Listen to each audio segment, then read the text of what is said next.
and gave a further number of beads to the mala. He told them that when the spirit enters your son's body, immediately place one bead at every exit to your house. This may cause the spirit to cry out in terror. If this happens, call me.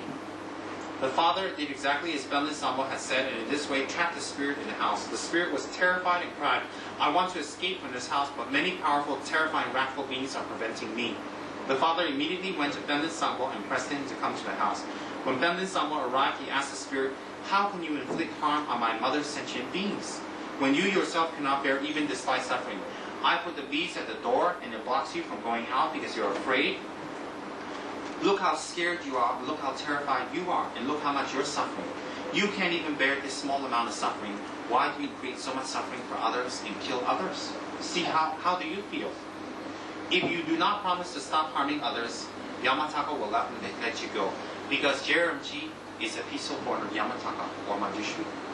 So the beads manifested, Jeremji manifested as Yamataka at the doors to keep the spirit from leaving. The spirit replied, I follow the orders of the chief Pehar spirit. If I do not harm anyone, my powers will diminish and I will suffer. I will be punished. Please do not ask me so much of me. Please reduce the commitment, O great Guru. Benlin Sangbo told the spirit, at least you must promise me that you will not harm anyone who recites the Ganden Hachama or Nixama prayers, which is what we're going to learn. So anyone that recites that, or does Jeremji's prayers, he promised he will not harm. He will go away. Yes, I can promise this, the spirit said. Benlin Sangbo then gathered up the beads of his mala from the exits of the house, and the spirit immediately left the boy's body and fled. The boy became normal again and did not suffer further. Later, people clearly realized that anyone who recites the Ganden Hajama or Mitsama prayers will be protected from Pehar spirits and spirits in general. Then,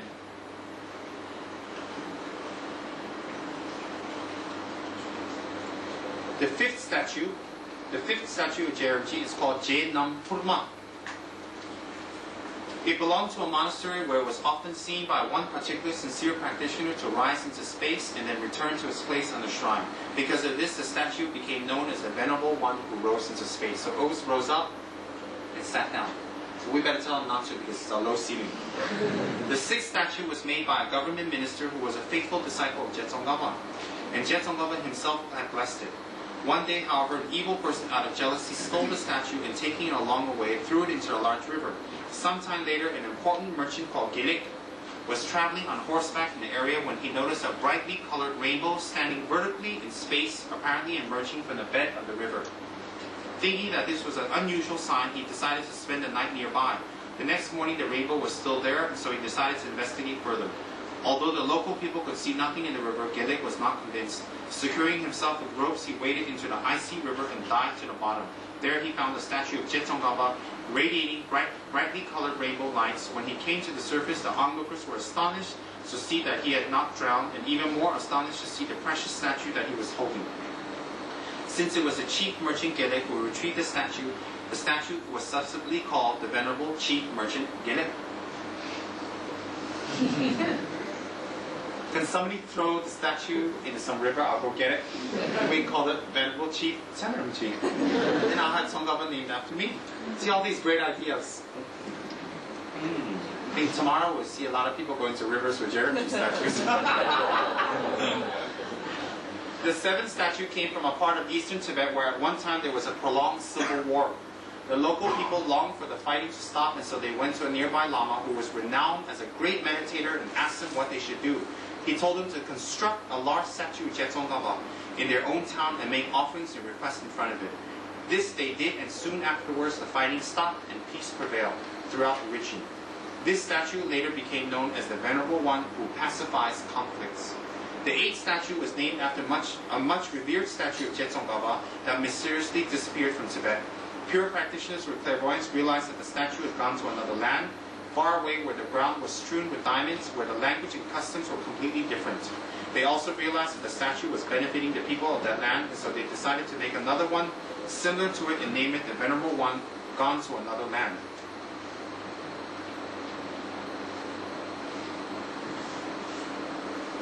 And then, miracles like that are even happening today. For example, there was a great Gishi called Gishi Chatse, which was from Sera Monastery. When he had completed his Geshe training, he withdrew to the mountains. He didn't teach, he didn't go out, he didn't collect disciples. He immediately went to the mountains and he started doing retreat. He lived like Milarepa.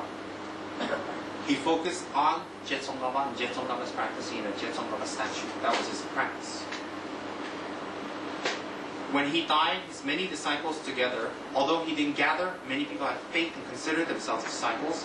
When he died, his many disciples together with their large number of onlookers went to the cave to pay their respects to the body of their guru, and to their astonishment, they saw that Geshe Jatse's statue of Jetsongaba had grown teeth and hair.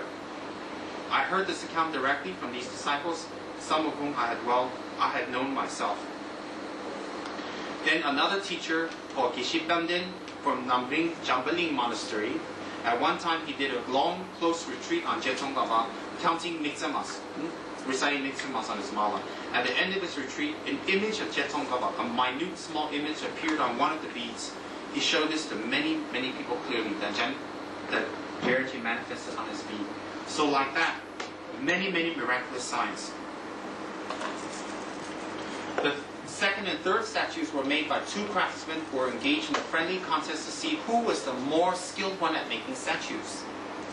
They took the two statues to a high lama to judge. As the lama was examining them with a faithful mind, one statue spoke saying, "I am a better likeness." Then the other statue retorted, "But I am more beneficial to others." This is how the two famous statues received their names, which is the Venerable One who is better likeness, and the Venerable One who is more beneficial to others. Then at one time, a humble practitioner tried to find the statue of Jetsongaba for his retreat, but he was very unsuccessful. Statues of Tsongkhapa are rare in Tibet. Not rare there are lots. Rare in the sense personal people trying to get them, because it was a long process to make them. It's not like today you just go to a wonderful store and buy them. So for him, the statue. So during his retreat, he himself made a small statue and placed it on the shrine. For him, this statue was a living Tsongkhapa, and every day before beginning his meditation, he made offerings and prostrations in front of it. One day, as he rose from meditation, he noticed that the statue was gradually melting into light. As he watched, the statue suddenly smiled, rising into space, completely disappeared. The meditator was astonished and he could hardly believe what he had seen. After reflecting for a long time, he decided to go to his teacher and tell him what had happened. His teacher was delighted and told him to make another statue exactly like the previous one. This he did, and this statue was called the Venerable One who disappeared with a smile. So like that, and the fourth statue is named after one that belonged to a great practitioner called Nyungne Lama. Nyungne is someone that does extensive and great retreats on fasting, not speaking, prostrations. We're going to do that in the future. Mr. Ganeshan, don't forget, I'm going to teach how to do Nyungne or practice on 1,000 armed Kuan Yin Kosa. And during that retreat, we don't talk, we don't eat, we don't drink, we do prostrations, and we recite Om Mani Padme Hums, and we dedicate it to the three lower realms. To the realm of hell, to the realm of spirits who can't eat, and to the realm of animals who cannot speak. So that trains us to realize their sufferings. And we recite Om Mani Padme Hums and dedicate it to them. So we'll do that. I did that retreat. It's 24 hours.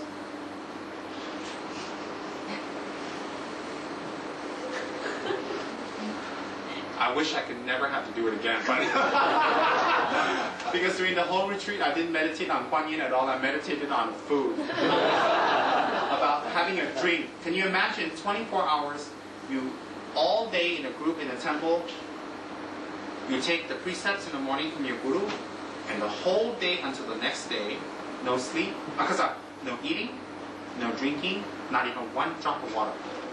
Om Mani Padme Hums and no talking to anyone. Oh my God, that would be a feat for some people I know. No talking at all. I mean, no talking. Not even, excuse me, no talking at all. Imagine that. Leave it, sit down. Then focusing on Avalokiteshvara, that 1,000 armed Kuan Yin, that beautiful one we have next to Buddha, and reciting the mantra and dedicating to the three lower realms. Nyungne, N-U-N-E-Y. So we're going to do that retreat, and it's very powerful for collecting merits and dedicating to the three lower realms. And also by dedicating to the lower realms, we ourselves do not take rebirth to the three lower realms, and we focus on Kuan Yin Ma. So we're going to do that one of these days soon. It's a very beautiful thing. And it's very good to do on Kuan Yin's birthday, in fact.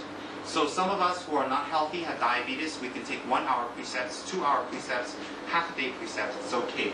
But don't come in and say, I think I have diabetes, it's not confirmed. Take 1 hour. So that's a wonderful practice for purifying karma. And I did that before. And I tell you, because of my negative mind, I didn't want to see Kuan Yin for a long time. My negative mind was thinking, why do you make up these practices that make us suffer even more? But it's very powerful. So we're going to learn about that, and we're going to do that here. Definitely. Even if there's only 5 people, it doesn't matter. We dedicate it, we do it. It's more fun when there's many people. When you look at your friends that you usually gossip with. You know, some of us, eating all day long, non-stop. Imagine those people taking precepts. Wouldn't you like to come for that, just to see that? Wouldn't you like to just come to the precepts to see people who normally never stop eating and talking, stop eating and talking? Wouldn't you just love that? Wouldn't that just make you happy? Yeah. And normal fat people that don't want to do any prostrations and are lazy, and you see them prostrating non-stop? Wouldn't that be fun? Wouldn't that be excellent? Wouldn't you like to bring all your beloved enemies that we love so much to the retreat? Yeah.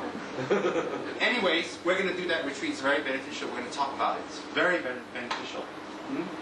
Then, this Nyune Lama, a person that practices Nyune all the time is called a Nyune Lama, whose main practice was he did the practice in relation to Tsongkhapa. So, this Nyune Lama did Nyune in the conjunction of Guru Yoga Tsongkhapa. He used to keep a statue of Jen Tsongkhapa on his shrine and regarded the statue as a living Tsongkhapa.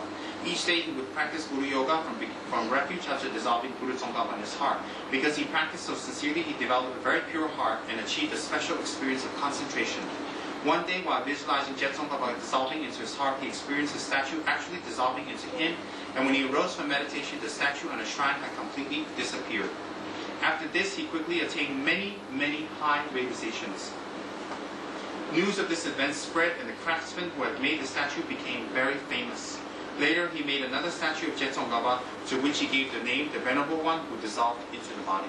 So like that, Je Tsongkhapa manifested many, many, countless miraculous signs. And those are just a few. So Tsongkhapa's practice has many benefits. Number 1, we can purify or pacify our negative karma and obstacles in dependence upon the 7 links, 7 limbs. Asking to remain, offering, rejoice, dedication, praise of body, speech, and mind, confession, requesting the teaching of the Dharma. So his practice contains 7 limbs, which is the root basis of purification. Number 2, Je Tsongkhapa will increase your life. Why can he increase your life? Because Tsongkhapa is Manjushri, who is one in nature with Shinji She, which is Yamantaka. Yamantaka is the main subduer of death.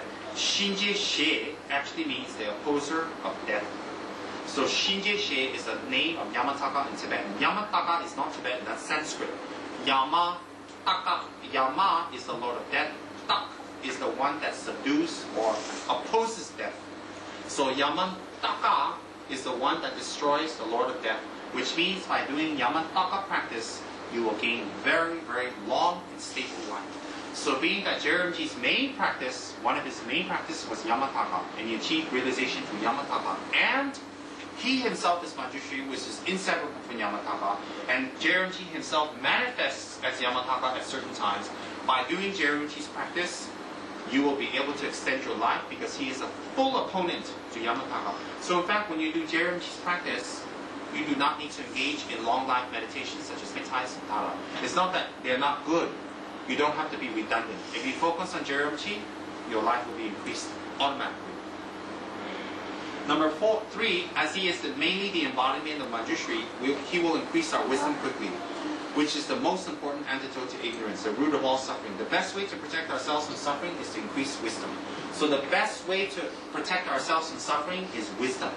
Because with ignorance, out of ignorance, that is what makes us do negative actions. So the most important feature that we need to have as a Buddhist practitioner, is wisdom. With wisdom, we can develop compassion. With wisdom, we can purify our negative karma. With wisdom, we can understand the text. With wisdom, we can meditate. With wisdom, we can receive teachings. With wisdom, we can understand the teachings. Without wisdom, so if you wisdom, compassion, and power, out of these three, the most important now is wisdom. So the main focus of our practice should be wisdom. Because if you want to develop compassion and you're an idiot and they teach you and you can't remember, well, guess what? You're not going to develop compassion. So you need to have wisdom. You need to have complete wisdom, penetrating wisdom. And there are 7 main types of wisdom that we need to develop now and in the future. 7 main types. That is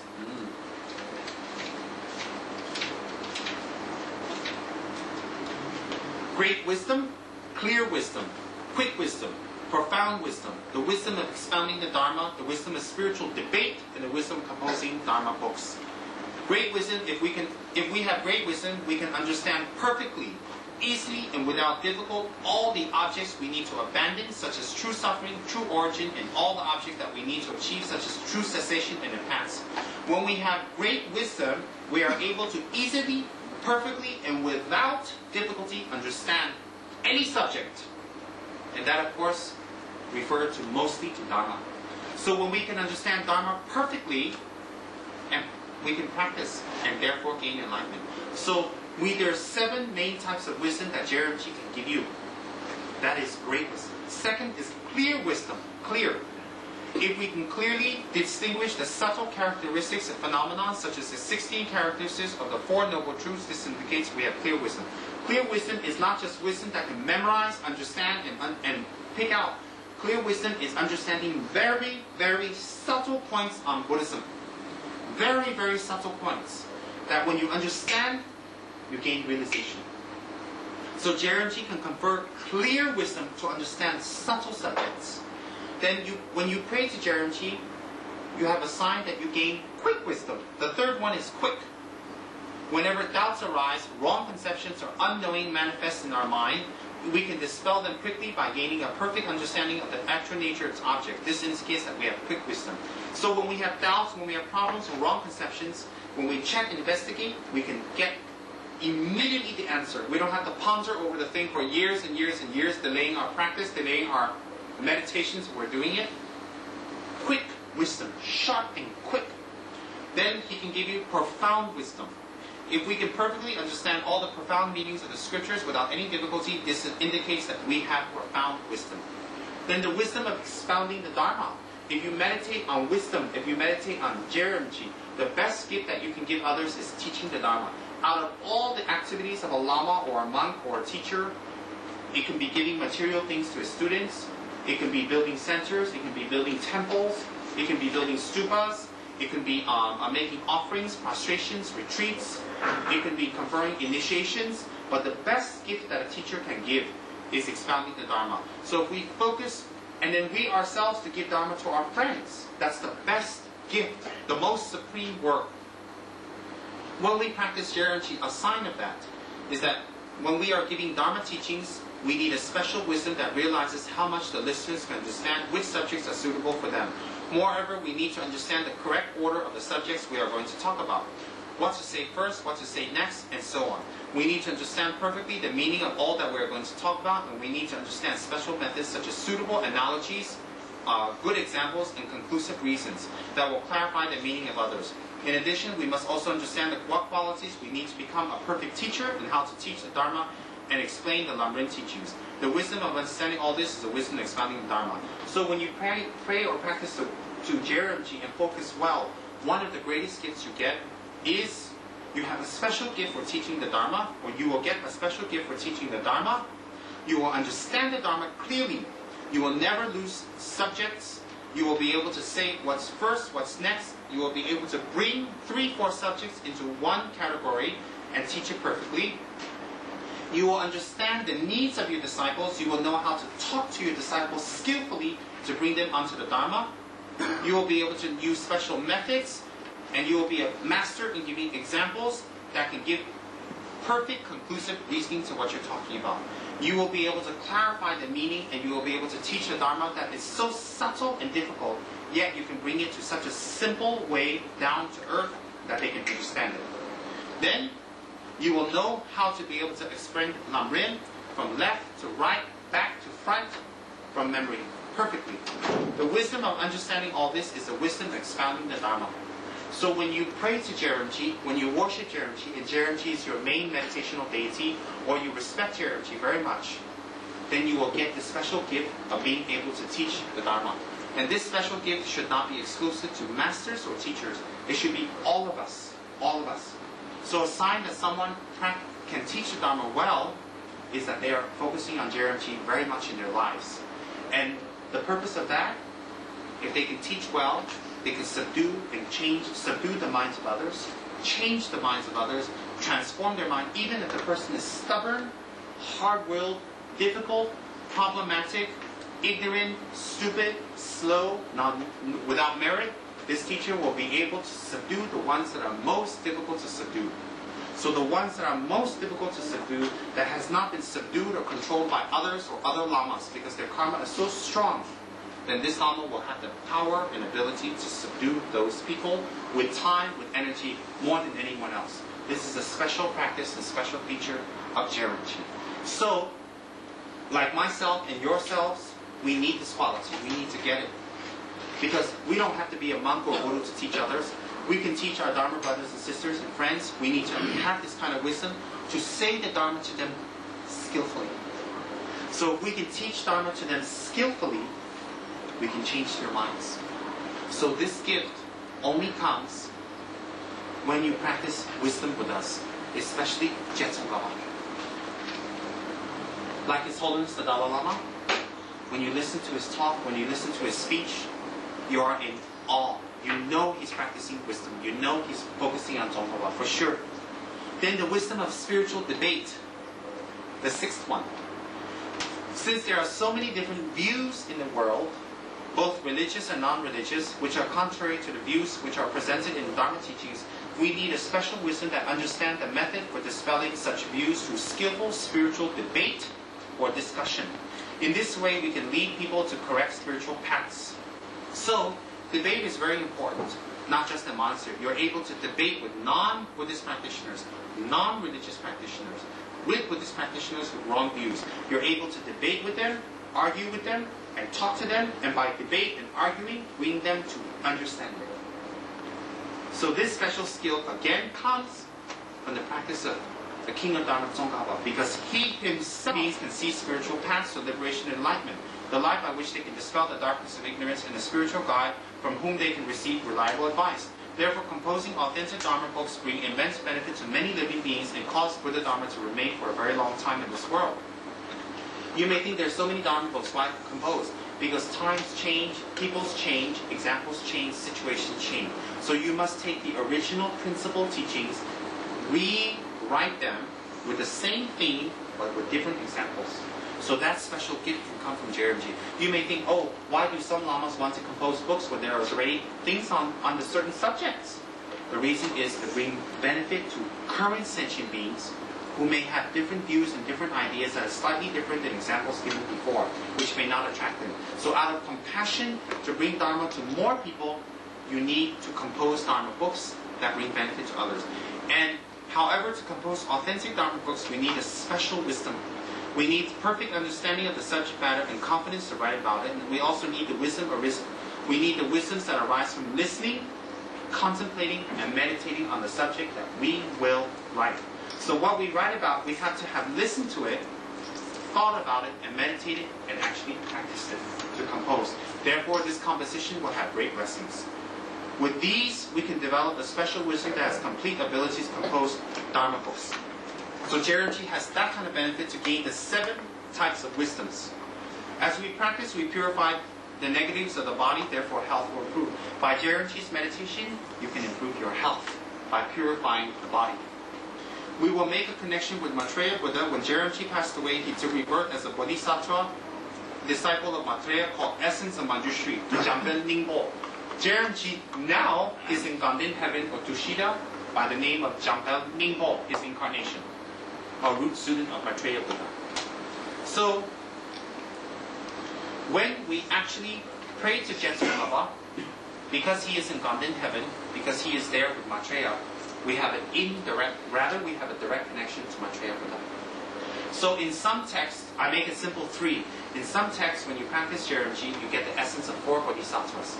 Vajrapani, Manjushri, and Vajrapani, Manjushri, and Kuan Yin. The 4th one is Maitreya. So when you practice Jeremji, you are also practicing great metta and love, which is embodied by Maitreya. Maitreya is a Sanskrit word for love. And then Jeremji is predicted by Shakyamuni to become the 10th universal Buddha that appears in the world. Shakyamuni was the 4th. The next one will be Maitreya, the 5th. The 6th, the 7th, the 8th, the 9th, the 10th. The 10th one will be Jeremji. He will manifest in Bodh Gaya as the next living Buddha. So when you pray to Jeremji, you make a special connection to the 10th Buddha to appear in this world to turn the wheel of Dharma during the Dark Age.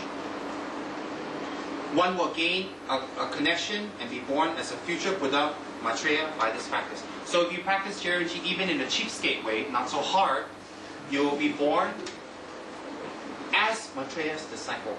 So in the future, when Maitreya takes rebirth and you're still hanging around, right? I don't know, doing what? Still hanging around and the karaoke, having a good time, going out, fighting with your friends, I don't know, going on ego trips. All of us do that all day long. Maybe hanging around in the toilet for a few hours, making ourselves up. I don't know. But in any case, if we're still hanging around in this beautiful samsara, which you all love, right? Otherwise we wouldn't be hanging around here. When Maitreya appears, by practicing Jeremji, I can go as far as to tell you, you will be born as one of Maitreya's disciples. And then, Poa practice need not be practiced separately. Poa is the transference of consciousness to leave your body to take rebirth in a Buddha land. In this case, to Shita heaven. So when you do this practice correctly, you do not need to practice Poa separately. So there is Poa of Amitabha, there is Poa of Vajrayogini. You don't have to practice separately, you can do it here with this practice. And this Poa needs no initiation. And there's no danger. Most Poa practices, when you're successful, you receive signs, and death comes sooner because you go to a Buddha heaven quicker. In Jeremjis, you do not die early. You live your life fully and then go. On the basis of pacifying our negativity and obstacles and increasing our lifespan, merits of compassion, wisdom, and spiritual power, if we rely upon this practice, we shall gain realizations of Sutra and Tantra easily, eventually attain the state of union of no more learning for Buddhahood. If we follow the tradition of Jetsun Baba, we will be able to understand the commentaries of Buddha's teachings easily. If we follow Jeremji, we will be able to understand the teachings of Buddha much more easier than if we practice other deities, because he is wisdom incarnate. He is wisdom himself. A class of spirits such as Peha cannot obstruct us, cannot bother us. Outer obstacles includes harm from humans and non-humans, changes from outer elements such as fire and water, different kinds of accidents lacking necessary conditions for spiritual practice will be protected from those when we practice Jeremji. Inner obstacles include sickness, strong delusion, and negative thoughts that arise from our mind will be lessened and eradicated by Jeremji's practice. Secret obstacles of ordinary appearance or grasping onto everything as inherently existing or not realizing emptiness, you will be able to realize emptiness, everything that's taught in the Samgin Heart Sutra or Heart Sutra, if you practice Jeremji, because it is wisdom incarnate. One will have harmony, as Jeremji is the Bodhisattva Vajrapani, who pacifies the disharmonies of outer and inner things in our lives. So the Bodhisattva Vajrapani is the one that pacifies disharmonies coming from spirits and demons. Therefore, if you practice Jeremji, you will gain great harmony. If you have problem, if you have disharmony in your lives, by practicing him and following the precepts, you will gain great harmony faster than other meditational deities, because he is Vajrapani. 4 separate practices and Maitreya will be accomplished at once. You will accomplish Kuan Yin Ma. If you love Kuan Yin Ma, you will accomplish Kuan Yin Ma. You will accomplish Wensu Posa, Manjushri. You will accomplish Vajrapani, Jinggang Posa, power. And you will accomplish Maitreya. So 4 practices. will be accomplished in one if you meditate, focus, pray to, have Jerimji, you make offerings, and you hold the precepts, and your object of offering is Jerimji. So if your main object of offering is Jerimji, 4 practices will be accomplished in one easy practice. One will be able to make merit all day long, all night, between the meditation sessions when you practice Jerimji. Jerimji, if you do the practice of dissolving him into your heart, which we'll talk about. So if you do the practice of dissolving him into your heart, you will be able to practice Dharma 24 hours as Jerimji, as a focal object. So these are some of the incredible benefits. And in fact, many lamas in Tibet will use Jerimji and Jerimji's practices to do action for others. There are 108 practices or 108 rituals composed in connection to Jerimji that help others.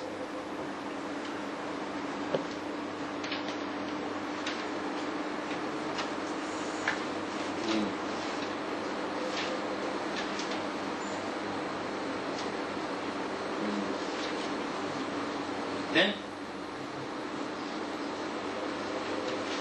Mahasita Menkamba and the Pension Lama Benden Yishi composed 11 different instructions on ritual healing practices in conjunction with the Mitzvah prayer. There are practices to make rain for crops, create rain, to gather clouds, to cure the drip disease, a physical disease caused by spirits that make you have fits and become uncomfortable. So Jerimji has the power to cure epilepsy, fits, and polluted fits that come from spirits. To avoid harm from weapons, to prevent future diseases related to fits, to cure wind or lung disease. So any of you have taofeng, you better get Jerimji real fast. And I know some people with a lot of taofeng, let me tell you. The minute they walk in, I have to put some coat on because it's windy. Then, if you have taofeng, seriously, if you have wind disorders or wind diseases, Jerimji is excellent. To cure physical and mental handicaps, and especially people who are a little fruity, I mean not beyond health, a little bit fruity or going near it, Jerimji is excellent for curing that, excellent. Nervous systems or spinal system diseases having to do with your nervous system is very powerful to be cured by Jerimji because Vajrapani is a specialty in that, and he is Vajrapani. Then, to pacify, to protect yourself against thieves, robbers, and enemies. It is said if you have a Jerimji statue in your house, and you pray to it, you make offerings, you have faith, it will protect you from thieves and robbers. Thieves and robbers will not come, or if they come, they cannot penetrate. If they penetrate, they cannot take anything. So it's said to have a Jerimji in your house. If you pray and you have faith and you make offerings and you develop affinity, it will protect you from thieves and robbers and murderers. Just having a statue of him in your house. Incredible. Then, it will pacify obstacles for growing crops, for example, insects. There are special rituals to do Jerimji's mantra. You have to be accomplished that you'll put his mantra and his picture in the fields. It will chase away insects. Put away all the pesticide company. No more pockets for that. Yes, in Tibet there was no pesticide. How do you think they grew crops? So there was one great Lama who the area was infested with locusts. Infested. Tibet had regions where they're very fertile. And they invited this Lama over to do rituals to pacify the locusts and get them to go away. So the Lama, and they had very little food stored up this village, they invited the Lama to come. For 7 days, the Lama did no rituals. He hung around the temple there and ate. They brought all their food rations, they brought all their necessities and everything to him, and he ate up the village's food. I'm not kidding. Everybody was getting skinnier, skinnier, the Lama was getting fatter, fatter. And then when they asked him to do rituals, he says, okay, I'm hungry, bring me more food. So that he almost ate up their supply of food. And then they said, please, Rinpoche, we don't mean to be disrespectful, but we have none left. Can you do something, please? And we'll give you more food. So the Rinpoche wrote on a piece of paper something, hid it inside a container, went to the fields, and planted it in the stick. The next day, all the locusts were gone.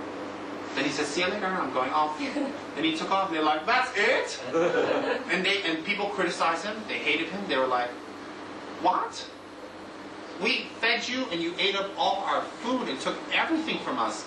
And you, a Buddhist monk, didn't even do a prayer, a chant, a sutra, or even a rotten mantra to help us.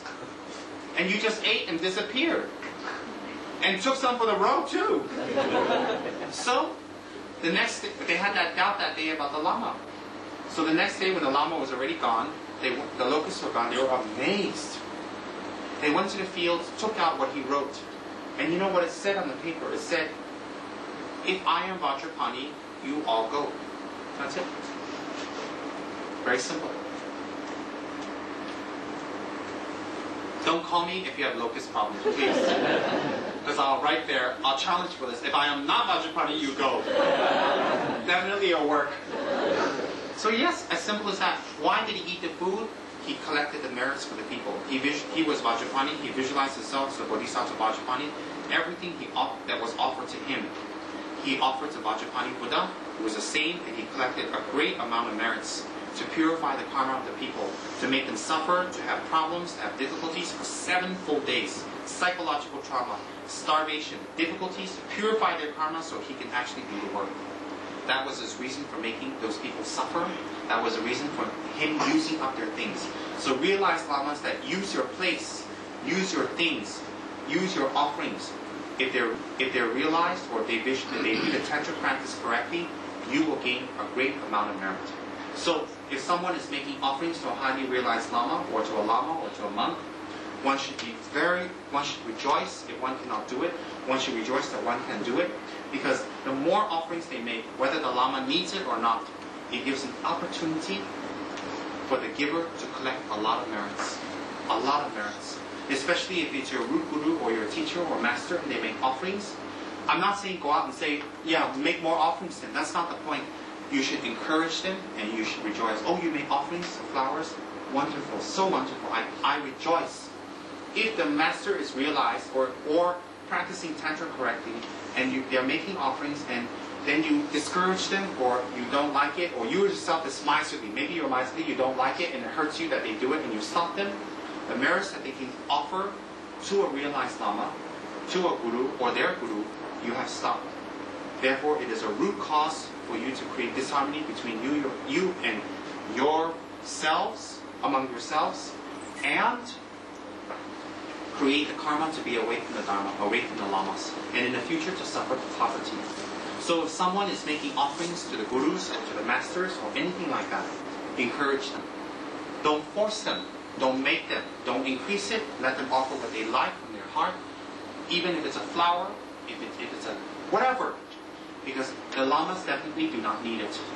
It could be that they're allowing them an opportunity to collect merit that they otherwise would not. So when they do that, when they collect more and more merit, they become closer and closer and closer and closer and more nearer to Dharma. Because I've heard last year, some people, I went shopping with someone, they wanted to buy something for their teacher, and one of their other friends said, no, that's expensive, why? Buy something cheaper. Anyway, Rinpoche don't need it. I can't remember who it was. Rinpoche doesn't need it. He has all those things. Why you offer? So the other person stopped. So I intervened, although I shouldn't have, because, it's their business. I said, no, don't think like that. Yes, Rinpoche has it. It's a statue or something, I can't remember. Yes, Rinpoche has the statue. He doesn't need it. But you don't offer it to him, because they will collect the merits. Even if you're Rinpoche, or even if the monk or whatever you're making offerings to is not enlightened and a simple monk, but the person making the offerings, not even you, but the person making the offerings, visualize them as enlightened and think of them as enlightened, and they offer it, they will get the merits of offering to an enlightened person. So one should encourage people to make offerings. Please, this is a dangerous subject. I'm not telling you to make offerings to me. I'm not telling you to make people make offerings beyond their abilities. That's not the point here. The point is, encourage people to make offerings toward the Dharma. Never stop them. Whether your motivation is good, whether your motivation is bad, if you stop them from making offerings to the 3 jewels, to the temple, to their gurus, to the sangha, oh, don't do this, don't do that offering, don't do this puja, don't do that, you are stopping them from creating positive karma. That actually will create the root causes for them to even have better things in the future. So always encourage it. And when you buy things to offer your guru, offer the Buddha, the Dharma, Sangha, never ever bargain for it. Because when you bargain for it, it's like you're giving it to an ordinary person, to a no one. So never ever bargain, because don't demean the object you want to make offerings to. So whenever I go shopping for Dharma things, I never bargain with the people. Even if they're cheating me, whatever, if they are, I go to another store, that's all. That's their choice, that's Dharma. I never ever bargain for Dharma things, Dharma items, and especially offerings. So if they want to give a bargain, that they will collect merit. So if we go someplace, we buy candles for offerings, they give us 10% or they give us a box free, accept it happily. Don't think, oh, I got such a good deal, I saved some money. Stupid. You should immediately think, oh, the 10% that they have given me a discount, I will pay for them. And then even the shopkeeper who's not interested in Zonghaba, you come and offer 90% from you, 10%, you let them collect the 10% karma indirectly. So you should think of very skillful ways to bring people onto the Dharma and plant seeds.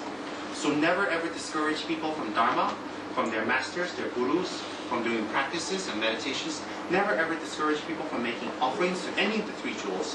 Whether the object that they're making it to is enlightened or not is not the point. The point is they believe it's enlightened, it's their guru, it's their master, it's their monk, it's their loved ones. Encourage them, because they will collect the merit that they believe. And then when you make an offering, very important, you don't necessarily have to make it directly from the heart. You can pass it up to your guru. Through anyone, through anything. Some of us are with very holy gurus, and very famous gurus, and we're not always able to see them. But the object of making offerings to them is to collect merit. Not to get an ego-stroking praise, not so people can see how wonderful you are. So if you give it to your gurus, like I've offered things to my gurus' attendants many times, other gurus, because I can't see them. I've offered things to the Dalai Lama through people. It doesn't matter. Because I know I'm not attached. I know that I've collected the merit, which is the point of the offering. So always encourage other people to make offerings to their masters, to their teachers, in a gentle, skillful, and wisdom-filled way. Help them to collect merits. Hey, maybe they're not going to make offerings on the altar. Maybe they're not going to make offerings to a temple. Maybe they only like their teacher. Encourage them, because that's the only offerings that they'll ever make. Don't ever stop it. Don't ever tell them less. Just help them. That's why I always help people. People want to buy statues or malas. I personally go with them to the stores and buy it. That's why when they want to buy something for the temple, whatever, I tell you the truth, I hate shopping. I hate walking around the malls. I'll tell you the truth. I've been joking, I say I love it. I'll tell you the truth. It's tiresome, I don't have the time, and I get exhausted. And I feel embarrassed as a monk walking around the shopping center. Because you see this 6'2" maroon pole walking around with glasses, and everybody's like, what's that? And wherever I go, everybody stares at me and looks at me. I don't feel comfortable. I don't actually like shopping. And most of the things I buy from shopping places are for offerings. Just, what am I going to wear? You know, a Gucci bag? What am I going to do with that? So I actually don't like to go shopping. But sometimes when everything's overwhelming, I go for a break and walk around the malls because it's cool. There's a lot of things to see and no one knows me, I hope. So, but I usually like to go shopping with people for one reason. I teach them and help them to buy offerings on what they need. So I don't like to go. But sometimes I just do it. Especially if they want to buy Dharma things to set up their altar, to buy offering things, I will go. I want to encourage it. I want to spread it. And once they know, they can teach it to other people, and that's how it goes. Yeah, it's funny seeing a monk hanging around a shopping center, I admit. And I'm embarrassed. I'm embarrassed going to A&W, I'm embarrassed going to McDonald's. Really, I'm embarrassed. But sometimes there are people who are not going to learn Dharma in the temple. We need to get close to them skillfully by other ways. Oh, let's go hang out, let's have a milkshake. And it's slowly 1 milkshake, 2 milkshake, 1 day, 2 week, 3 week. I've gotten some people onto the Dharma that way. I brought 5 or 6 people onto the Dharma by shopping. No joke. I brought a few people onto the Dharma when I went shopping and met them as salespeople, just recently. When your motive is Dharma, anything can be used for Dharma. I'm not so enlightened that I'm like that, but I know that I have a good motive about it. So when I go shopping and I go around, when I go with people, I think Mr. Lam knows I've been to a Bodhi bookstore millions of times, and I bring people all the time. The reason is because, number one, I love statues. Number two, I want to help them. I want to encourage them. And I want them to pick out the one that they can really worship and do. And I love to do things like that. So, like an example of this guru, it's very important to encourage people to make offerings to their masters, to the Sangha, to the Dharma, to the temple, skillfully, with skill, and to see their position, and to make sure that it's correct. And at certain times, when they are actually suffering, and they feel that they have to, you can skillfully say no. There are rare occasions you can say that. But use your wisdom. So anyway, this Guru wrote, I am Vajrapani, you guys beat it, get out. That was it. So, definitely, Jeremji has the power to protect you from, because of protect fields. He has that ritual, because he is Vajrapani. He has the power to pacify obstacles when traveling, because when you travel, you also pray to Vajrapani to protect you. So before you travel, it's very good to pray to Jeremji on your altar, or an image, or think about him if you can. Very good when you go on long journeys, come to the temple, make 3 prostrations Jeremji, put $1 there to collect some merit, put 50 cents, 10 cents. The point is just an affinity. Bring a candle and offer it, or leave it here. Or put 1 joss stick, bring some flowers. If nothing, never mind. Just come and prostrate. So when you go on long journeys, if you have one at home, fine. If you have a picture at home, if you don't have time, think about it. If you can, come and make 3 prostrations Jeremji, ask him for a good journey. And it will mitigate a lot of obstacles. Then altogether there are 108 rituals practices in conjunction with Jeremji. The practice of Miktema or Jeremji is very important for fulfilling both one's and others' wishes. Though not understanding the practice of Jeremji, we may think it's very simple and small. There was once a Mongolian minister who asked the Panchen Lama Fenden Yishi, one of his previous incarnations, to give him a small practice that he can do every day because he was otherwise very busy. The Panchen Lama asked him what kind of practice he wanted, and the Mongolian replied that he would like to receive the instructions on Miktema practice. The Panchen Lama was very surprised and said, how can you say that the Miktema is a small practice? There is no greater practice than this. It contains the meanings of the 84,000 teachings of the Buddha. We have passed this out yet? No. So it's very short. I wanted to give you the where it came from, how it came from, and the explanation. Then I'd like to go through. Oh, all the cards with you. You passed out? Yeah. This one was typed out very kindly by Mr. Ganeshan, who worked very hard on computer. Went to Mr. Kaur's office and Xeroxed it. It was very, very kind, so we can all have this.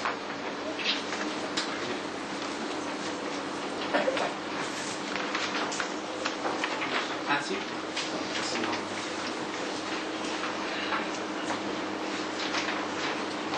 And I'm just giving you a short explanation. In the future, I'd like to have about 3 days dedicated to Jeremji. This is just a very, very short and quickie one. So when you do Jeremji's prayer, you can look inside this beautiful booklet.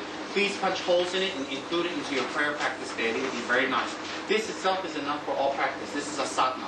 A sadhana is a meditational technique that brings you to enlightenment. So this itself is a complete sadhana on Jeremji.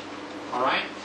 And it's very important to know that this original text was taught by Manjushri as part of the special scripture known as the Kadam Emanation Scripture. Both the Ganden Hajima and Miktema prayers come from this scripture. So this scripture, or this text, was originally written by Manjushri. So you need to know the lineage where it came from.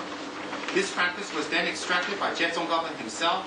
These days the practice is known as Ganden Pakyama, or the 100 deities of the joyful land in English.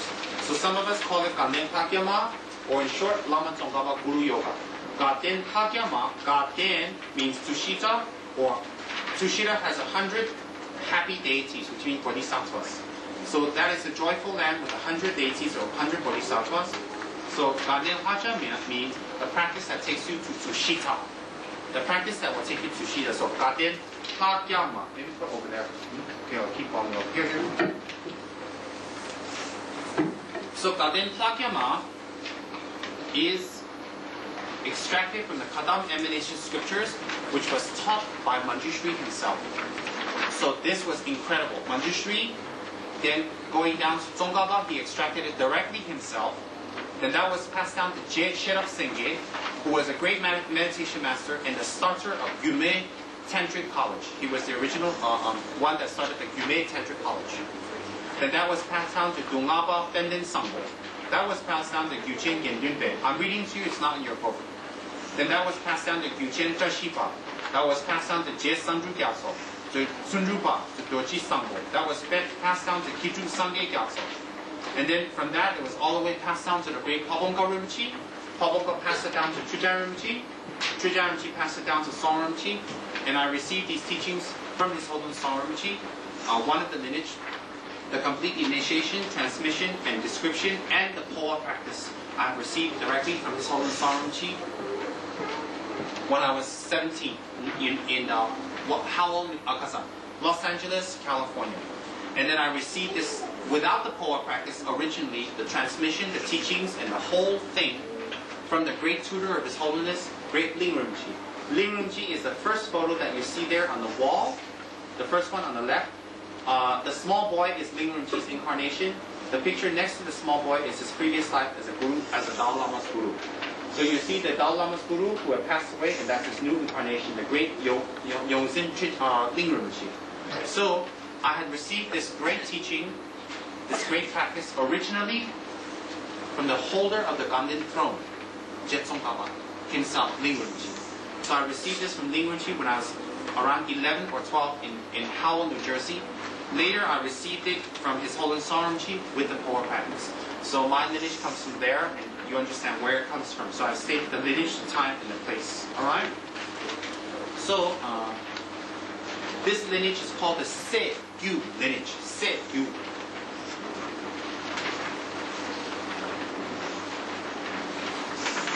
And if you practice this correctly, it will help you destroy wrong conceptualization, wrong visualization, wrong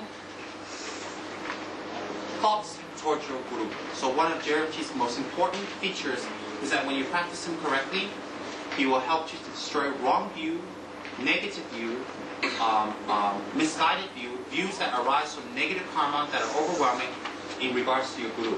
If that is done, you may get the Dharma, you may attain accomplishments, you may become enlightened. If we have wrong view, if we have wrong concept, or we act it out toward our guru, near our guru, behind our guru, or to others regarding our guru, or to their guru, what happens is that we throw ourselves away from enlightenment. Because without the guru, there is no Buddha, no Dhamma, no Sangha. So one of the features is that it helps to destroy delusional and wrong conceptual thought about our guru, therefore pleasing to all the Buddhas. So if we visualize our guru as a Buddha, and we receive teachings, and we receive practices, and we kowtow, we have faith and practice in him, then we can gain enlightenment. If something is done that displeases us and we think otherwise, how can our guru be a Buddha one day and not a Buddha the next day? Naturally, it must come from our own wrong conceptual thought. And even if we feel that our guru is not a Buddha, but an ordinary person, then if other people believe he's a Buddha or highly realized, and we act in a way that discourages other people's actions toward our guru correctly, which I've experienced in the past in America, then we also destroy that person's faith and the root attainments. So the way we act toward our guru in public and in private is very important because it can influence others. And influence others in a negative way, we can collect very heavy downfalls for the potential benefits that they could have received. So we may sometimes, that's why I say all masters are good. I come across people who go to other teachers who, with all due respect, I have reservations about. But I never ever show it, I never ever say it, and I encourage it. Because they believe their guru is a Buddha, they find it pleasing, they find it beneficial. If I stop it, they don't become a Buddha. They don't get teachings. If they don't have the karma to get teachings from another guru that I like, and they get one from someone that I'm not sure about, that's not my problem, that's theirs. But because I'm not sure, and I stop them, it's very dangerous. Even if we meet a monk or some teacher that we find not so pleasing, unfortunately, and someone is attached to them and is getting teachings from them, and if you think out of good motivation, you say something to that person to stop them from going, to help them, you in fact is destroying your Dharma practice. Because once you destroy a relationship with one guru, whatever gurus you go to in the future, you will not gain attainments until that is repaired. That is in the 50 verses of Guru devotion, Guru Panchasika, and that is represented by Naropa, Tilopa, Milarepa, Marpa, hundreds and hundreds of times. So it's very important that we show the deepest respect to our gurus as an example to others, and especially for training our mind. And then if people want to do anything in relation to their guru, whether you like it or you don't like it, you should allow them, you should encourage them, because you should help them to collect merit. Collecting merit is not the object. It is their thought, it is their good intention, it is their good motive. So the object that they make it to, if they have good intention, good visualization, and good faith, they will collect the merit that is necessary. So that's very, very important.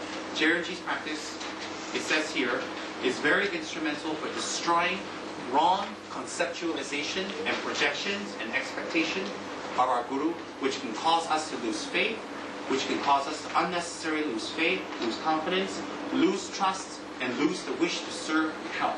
So Jerinji is very, very good for that, for destroying wrong conceptualization. And it says that as one of the features because that is the key. If we have wrong concept, wrong action, wrong thoughts, misguided thoughts about our teacher, and we encourage that in others, we can leave and we can get other teachers, definitely. There are teachers in temples everywhere, but we will gain no attainments with all due respect, and that is clearly stated. Clearly stated. Because you have blocked someone else's attainment, you have blocked your own. Very important. And then it's called the Segyu lineage because most of the lamas that pass these lineage from one to another were from an area in Tibet called Se. So Gyu is lineage, Se is Se lineage. So it means Segyu means most of the lama came from this area. And this area was in the central region near Chashi Lombo Monastery, the monastery of the great Panchen Lama. So Segyu lineage means this lineage that comes from Manjushri, that comes from Manjushri, Tsongkhapa, Jesira Sengye, Dongapa, Benden Sambo, Yendube, Tashipa, Sanju Gyatso, Tundruba, Doji Sambo, Keju Sangye, Chijan Rinpoche, Sonamchi. Then to myself, most of the lamas, well not me of course, came from the Se area of Tibet, near Tashilombo in Utsang, or central Tibet. So that area is called Se. Se. So Yu is lineage. Se, Yu means the lineage of Se, or the area of Se. It's very easy. Just so you know clearly for your information. So very important, I just found this as the last statement, destroying wrong conceptualization of our Guru. And I need to stress that with all of you, with your own personal Gurus, whoever they might be, that encourage others toward their Gurus, encourage Guru devotion, encourage practice to whoever their Guru might be, wherever their Guru might be, because the minute you discourage or you say something or you gossip and you destroy their faith for their Guru, whatever the Guru might be, you have put them to the three lower realms. And it is that intense. So if you really have compassion for beings, irregardless of what you feel or think, you should encourage, you should help, you should assist. So when you meditate on Jerinji, it's very easy because most of our Gurus are monks. So when we visualize our Guru as Jerinji, the blessings are simpler and quicker and easier. Much easier, much quicker. So the first line is invitation. And it says here, from the heart of the Lord of the Godly Endeavors emerges a brilliant white cloud like a mass of fresh yogurt. Atop sits Tsongkhapa, all-knowing King of Dharma. We request your coming to this place along with the great disciples. Before you do that, you should take refuge. We recite Namo Guru Ve, Namo Buddhaya, Namo Dhamma Sanghaya. And refuge is a whole different talk. Most of us has received a meditation on refuge. So those 4 words have a lot of meaning. So you take refuge, in short, with your mother on the left. I'm sorry tonight's a little late. Please forgive me. Let it be marathon since tomorrow's Sunday. And anyway, tomorrow will be not sleepy because it's Zambala. So please forgive me, alright? Let's take a 5-second stretcher to get up. I'll go through this real fast, and when I come back, we'll go through it more. It's very beneficial on your altar.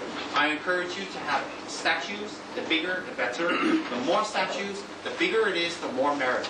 Every single atom that's contained in a statue is the merit that you can. So the bigger the better. Don't think, oh, I'm a lay person, I cannot have a big one, I'm not a temple. Wrong view. Wrong view. The bigger, the better. The bigger, the better. And then dress them well. Offer beautiful brocades, offer the best jewelry, offer the best items that you can offer. What you can offer within your budget is the best. So you can offer only shells, glass, imitation stones, that is the best. If you can offer diamonds and turquoise, that is the best. If you can offer diamonds and turquoise, you offer shells. No comments. So you should offer the best. And then those stones that we have offered on Jerinji has been meticulously and beautifully stitched by many, many devoted disciples that worked very hard. One of the people that stitched was Miss Lim, who stayed up 3-4 nights consecutively without sleep, stitching that up for Wisdom Center here. So Miss Lim worked very hard. In fact, Miss Lim is the one that ordered the statues in Delhi. It took her 2.5 days to go from South India to North India. And then her assistant was Mama Jenny, so you can imagine what an assistant that was, right? The assistant needed the assistant. Anyway, Mama Jenny went up there, and also Chia on the first trip, and Miss Lim had to go up twice. She ordered the statues, and the Indians not easy. It took 2.5, 3 months to order them in the hot heat of Delhi. From her cheapskate hotel, she had to take an hour and a half, 1 hour, 1.5 hour rickshaw to the place, order it, and then wash it, and then pack it. And then before packing it, she had to consult different artists to bring them over, feed them, give them lunch, and tell them they're wonderful, fabulous. They got their Picassos, right? And then they'll do the work well. And then after painted, they had to be covered well, packed well, and she had to pack them themselves into crates and boards, transfer them herself to the transport place, and carry them and send them here. When they were sent here, they were brought over here, and then Monam worked very hard on rolling. Monam, with the committee here and friends, worked very hard to roll hundreds and hundreds of sutras inside. Om Mani Padme Hum, Om Mani Padme Hum. Many holy mantras rolled, small, with incense inside, and filled in. And there are mantras for the head, for the speech, for the heart, for the stomach, for the legs, wealth, everything. And they were completely filled and beautifully blessed by the protector who came into trance. And then they were again repainted with gold because they came a little scratched. And their clothes was ordered from South India. The jewels were bought from South India and North India and combined. And then it took a lot of effort and work for this holy and very beautiful image to be here. So we should be very happy because I think it's the biggest image of Tsongkhapa in Malaysia, if I may say. So this was done, combined by a lot of people's hard work. And the hardest worker was me running around with my black bowl begging for donations. So I wanted it for us here. I wanted the statue of Jerimchi for us here. And I planned it 5-6 months back. And I asked a lot of people for donations. And one group was very kind because I wanted Wisdom Center, which represents Jerimchi, to have a beautiful Jerimchi here for people to come and worship, to pray. And I know that in the future, at that time, I would teach you about Jerimchi, let you know the benefits, and after you know, you will pray. So you would like a beautiful object of offering. And look at it. It's just absolutely fabulous. It's absolutely beautiful. It's absolutely wonderful. So in the future, if people would like, and also do donations to put gold on Jerimchi's body, offer gold on the two lotuses, etc. And every 2 years, as the clothes fades, we will sponsor new clothes. If people like to sponsor that, we collect merit. It's excellent. And then remove the jewels and resew it onto the new clothes. And then the old clothes will be cut up and distributed to people to put in packets, to hang in cars. You can hang in places to protect you. That's how we use ingredients for protection, because it's been worn. It's very, very powerful and very, very excellent. Very, very excellent. All right? So this Jerimchi is a beautiful and most precious object of offering. And even the people who sponsored and worked so hard and had cleaned, maintained, and made this beautiful altar collect so much merit, because it's as meritorious as making Jerimchi. Look how beautiful, look how fabulous. And I am not overpraising because it's my center or I belong to the center. I am telling you the truth. To have such a fabulous, and the bigger the Jerimchi, the more powerful, the stronger. It will also uplift the economy of the area. This is no joke. This is not a joke. So we should encourage people to make a lot of Jerimchis, to have small, big, large, everywhere. We should buy Jerimchis, sponsor Jerimchis, and give to our friends. As much as possible, explain the meaning and let them know what is the benefit of Jerimchi. In that way, we can help them. And then we ourselves should make an effort toward people trying to get Jerimchis, because we help them to get harmony, blessings, protection in spirit, wisdom, compassion, etc., etc. So we should go out of our way and endure difficulties for the sake of people to get Jerimchi, understand Jerimchi, practice Jerimchi, and spread Jerimchi with compassion, of course, with compassion. So, from the heart of the Lord of the Gandhin Devas. Lord of the Gandhin Devas, that word, Lord of the Gandhin Devas, if you have a pen, you should mark that as Maitreya Buddha. So the reigning king of Tushita heaven, or the reigning king of Gandhin heaven, is Maitreya. So from the heart of the Gandhin Devas refers to Maitreya Buddha. A brilliant white cloud, like a great mass of fresh white yogurt, atop sits Tsongkhapa, all-knowing king of Dharma. So from the heart of Maitreya Buddha, who's in charge of Tushita, you'll see in this photograph, above here, is London Heaven, an illustration. You see a white cloud coming from the center of Maitreya Buddha, coming down, and the cloud opens up. This was Mr. Ganeshan's idea to put this here so that everyone can have a good illustration, good picture. And he worked very hard to make this. So you can see beautiful Maitreya Buddhas there, sitting there elegantly, wonderful. And from his heart, a white stream of cloud comes out, which means that Jeremji's essence is the same as Maitreya's essence, or else he wouldn't be coming out of Maitreya's heart. If you drew a picture of me, I would probably be emanating out of A&W or something. I don't know. A hamburger, a milkshake, a cheesecake. So we have a wonderful here, sitting amid white clouds like a great mass of fresh yoga. So the clouds are fresh and white and beautiful. And this cloud is not just an ordinary cloud. It is the emanation of Maitreya's mind, coming out in the form of a cloud, supporting Jeremji. So Jeremji is the mind emanation of Maitreya in this case. We request your coming to this place along with your great disciples. So very important, we have beautiful offerings set out if possible. We have incense billowing because we're inviting an enlightened being. When you recite this word, you should be dressed correctly, well, not sitting in a funny position, and you should have offerings and incense because when you say this word, Jeremji will actually come. So when he comes, he sees you in shorts, picking your nose, kind of smelling your armpit, no bath, kind of just sitting there like picking your teeth when you recite that, and I gotta do it because that crazy Rinpoche told me to. Jeremji really comes. So I don't think you want him to see you looking like that. So I think if you're smart, you put on your party dress and your tuxedo and do the prayer and wait for him. But seriously speaking, you should be clean, dressed well. You should be in a clean environment. You shouldn't have your clothes strewn all over the place, sloppy things, unclean. Even your coffee table should be clean when you recite it. I'm serious. Because Jeremji will actually appear.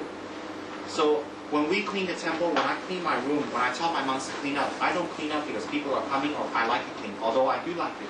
Because I'm always doing some prayers and the deities come. So when the deities come, I want the place to be very, very clean. That's why I'm very particular, the walls and everything are clean, because it's an offering to the Buddhas. That's my main reason. When you call them, they come. They come, and instantly. I'm living proof of that. I'm not. I have living proof. I'll talk another day. They definitely come.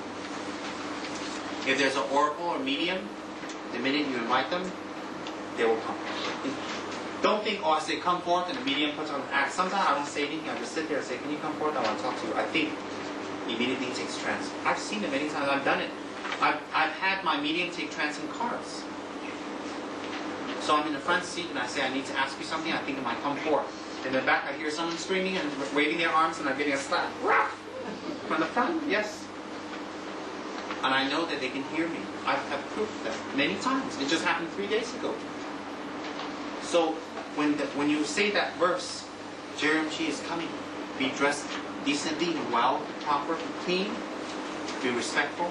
Have at least an incense lit. If you're doing your living room or whatever, turn your television off. Make sure your coffee table is clean, doesn't have empty cups. Be respectful of Jeremji. The more respect, the more clean you show him, you'll collect the karma to be born in a clean environment in the future. So don't be so easy about it. This is Dharma, this is for your enlightenment. So you visualize Jeremji sitting on a beautiful cloud. On a beautiful cloud with his two disciples. Respectful. The right one, the one on our left is Gyaltsab Rinpoche. Everybody please repeat. Gyaltsab. Gyaltsab. Gyaltsab. Gyaltsab. G-Y-A-L. T-S-A-B. Oh, it's here. Gyaltsab Rinpoche. And the other one is Kedru Rinpoche. Gyaltsab. Kedru. Gyaltsab Rinpoche is an emanation of Kuan-Yin also. And Kedru Rinpoche is an emanation of Vajrapani. And Jeremji himself is Wensu Posak and the other two deities. It's a very powerful combination. So you have a trio here. Alright? So you visualize in front of you, London Heaven. Beautiful. Beautiful and fabulous. It says here,